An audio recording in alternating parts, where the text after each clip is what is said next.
রাতের বেলা এই সব প্রাণী বের হয়, নবী সাল্লাল্লাহু আলাইহি ওয়াসাল্লাম বলেছেন, অতএব আপনাদের বাচ্চা যারা আছে এদেরকে সন্ধ্যাবেলায় বাইরে ছেড়ে দিবেন না।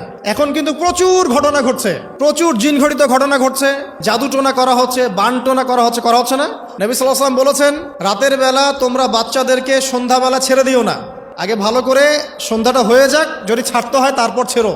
তারপর রাতের রাত যখন গভীর হবে তখন তোমরা এলোপাথালি ঘোরাফেরা করো না, রাস্তাঘাটে বনে জঙ্গলে ঘোরাফেরা করো না, কারণ এই সময় এমন কিছু মাখলুককে আল্লাহ পাক ছেড়ে দেন যাদেরকে তোমরা দেখো না। এখন সায়েন্সের যুগ তো, মানুষ মনে করে এগুলোর কোনো ভিত্তি নাই মনে হয়। কোরআন বলছে জাদু সত্য, কোরআন বলছে জাদু সত্য। কোন সূরা? সূরা বাকারা আয়াত নাম্বার 101, 101, 102 পড়ে দেখেন। ওয়াত্তাবিউ মা তাতলু শায়াতিন আলা মুলকি সুলাইমান, এই আয়াতটা পড়েন, বিশাল একটা আয়াত আছে। ওয়া মা কাফারা সুলাইমান ওয়ালাকিন্না শায়াতিন কাফারু ইউআল্লিমুনা আন-নাস সিহর। এই সিহর দিয়ে কি হতো? মা ইউফাররিকুনা বিহি বাইনাল মারই ওয়া যাওজি। সুলাইমান আলাইহিস সালামের সময় এই জাদুবিদ্যার প্রচলন ছড়িয়ে পড়ে।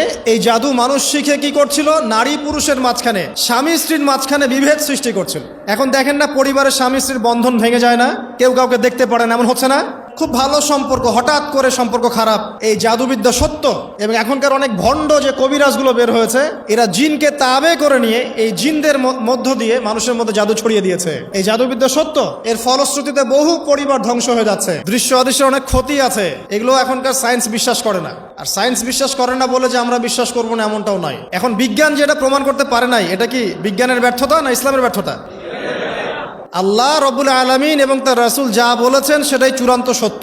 সেটা আমরা প্রমাণ করতে পারি বা না পারি, এটাকে অন্ধভাবেই বিশ্বাস করতে হবে। এটাই হচ্ছে একটা মৌলবাদী কনসেপ্ট। আর এভাবে ইসলামের মৌলিক বিষয়গুলোকে না মানলে কেউ মুসলিমই হবে না। কথা কি বুঝতে পারছেন? আচ্ছা, তিনি বলছেন রাতের বেলা এমন কিছু মাখলুক বের হয় যাদেরকে তোমরা দেখো না। দুষ্ট জিন বের হয়। কি বের হয়? জিন জাতি নাই পৃথিবীতে? আল্লাহ পাক সূরা জিন নামে একটা গোটা সূরা নাজিল করেছেন, করেন নাই?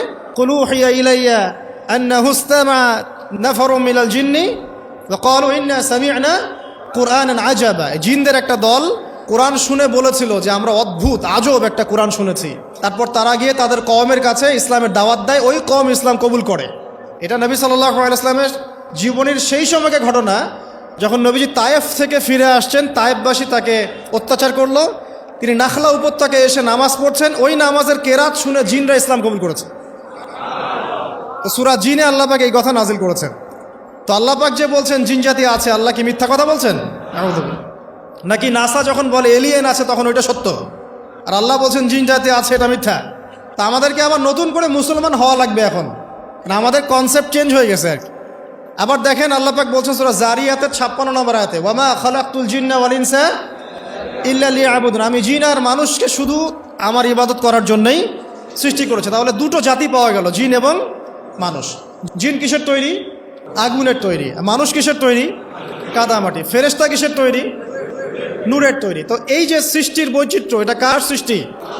তো সেই আল্লাহ পাকের জ্ঞান সবচেয়ে বেশি না আমার জ্ঞান সবচেয়ে বেশি?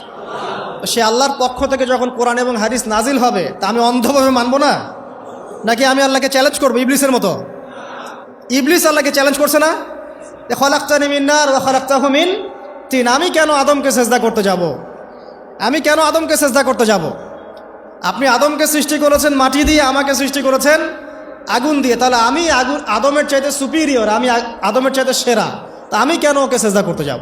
তো ইবলিস আল্লাহকে চ্যালেঞ্জ করলো না? তো এখন আমরা যারা আল্লাহকে চ্যালেঞ্জ করছি, এখন এই বিশ্বে যারা আল্লাহকে চ্যালেঞ্জ করছে, কোরআনকে চ্যালেঞ্জ করছে, হাদিসকে চ্যালেঞ্জ করছে, এরা কি আল্লাহর অনুগত বান্দা না ইবলিসের এজেন্ট?